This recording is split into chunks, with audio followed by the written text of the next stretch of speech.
हरे राम हरे कृष्ण। श्रीमद् वाल्मीकि रामायण के बाल कांड के 35 सर्ग यानी कि 35वें सर्ग का हम पाठ करेंगे। वाल्मीकि जी लिखते हैं कि सोनभद्र नदी के तट पे यानी कि सोन नदी के तट पे विश्वामित्र जी श्री राम और लक्ष्मण के साथ सैकड़ों मुनियों को लेकर के रात्रि विश्राम कर रहे थे। वहां सोन नदी के तट पे उन्होंने डेरा डाला था। रात्रि विश्राम के पश्चात प्रातः काल उठकर विश्वामित्र जी कहते हैं कि राम उठो, प्रातः काल हो गया है और अब तैयार होकर चलने की तैयारी करो। श्री राम लक्ष्मण सहित सभी मुनि वहां स्नान ध्यान कर करके और वो पूजा पाठ करके अपना तैयार हो जाते हैं। श्री राम विश्वामित्र जी के सामने समक्ष आकर के कहते हैं कि हे मुनि श्रेष्ठ, ये सामने जो सोनभद्र नदी है इसमें तो अथाह गहरा जल है, हम इसको कैसे यहाँ पार करेंगे। विश्वामित्र जी कहते हैं कि राम, हम इसको उस जगह पार करेंगे जहाँ पे तमाम महर्षि मुनि वहाँ स्नान ध्यान करके पार करते हैं, हम वहाँ पार करेंगे। उस रास्ता किस रास्ते चलना है मैंने निश्चय कर रखा है, तुम मेरे साथ आओ।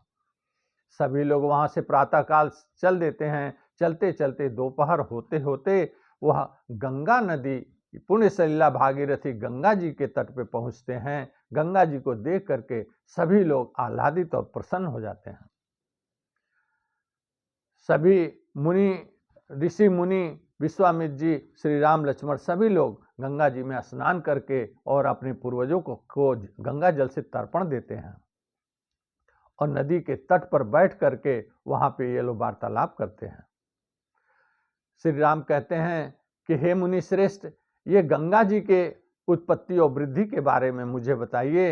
ये त्रिपथगा नाम से क्यों प्रसिद्ध हुई, इन्हें त्रिपथगा क्यों कहा गया, त्रिपथगा नदी इनका नाम क्यों पड़ा। विश्वामित्र जी कहते हैं, राम, गंगा जी के उत्पत्ति और वृद्धि के बारे में सुनो। हिमवान नामक पर्वतों के राजा हिमालय हुए। उन हिमवान की जो पत्नी थी वो मेरु पर्वतराज की पुत्री मेना थी। हिमवान और मेना की दो पुत्रियां हुई। हिमवान यानी कि हिमालय की दो पुत्रियां हुई। जो ज्येष्ठ पुत्री थी उनका नाम गंगा था और दूसरी पुत्री भगवती उमा के नाम से प्रसिद्ध हुई। प्रथम पुत्री गंगा जी के उत्पन्न होने के कुछ काल के पश्चात सभी देवता एकत्रित होकर के और गिरिराज हिमालय के पास गए। हिमालय से देवताओं ने प्रार्थना की कि हे गिरिराज, हम लोगों के कल्याण हेतु आप गंगा जी को हमें दे दीजिए। लोक कल्याण, तीनों लोगों के कल्याण को ध्यान में रखते हुए गंगा जी ने तीनों लोगों को ध्यान में रख के हिमालय ने गंगा जी को देवताओं को सौंप दिया, देवताओं को दे दिया। वहां से गंगा जी देवताओं के साथ आकाश मार्ग होके चली। तो पहला पथ उनका आकाश मार्ग हुआ, दूसरा वह देवलोक पहुंची यानी स्वर्ग लोक पहुंची।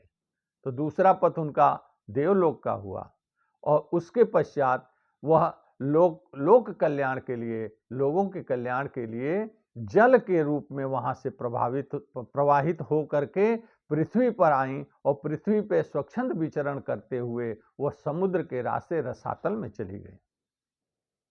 अतः हे राम, इनका नाम त्रिपथगा इसीलिए कहा जाता है कि गंगा जी आकाश मार्ग के में भी विचरण की, देवलोक में भी विचरण की और पृथ्वी लोक पर भी इन्होंने विचरण किया, इसलिए इन्हें त्रिपथगा नदी कहा जाता है।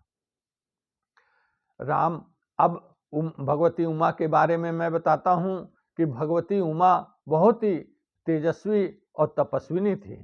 उन्होंने कठोर तपस्या किया। उनके कठोर और उग्र तपस्या को देखते हुए गिरिराज हिमालय ने निर्णय लिया कि इनका ब्याह भगवान रुद्र के साथ करेंगे और उन्होंने भगवान रुद्र के साथ उमा जी का ब्याह कर दिया।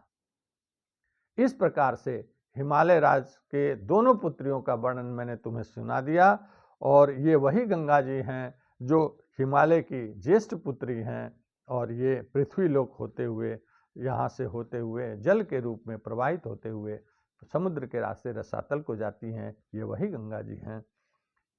मैंने अब गंगा जी के त्रिपथगा होने का वर्णन श्री राम आपको सुना दिया। 35वां सर्ग यहीं समाप्त होता है। अगली कथा 36वें सर्ग में हम वर्णन करेंगे। हरे राम हरे कृष्ण।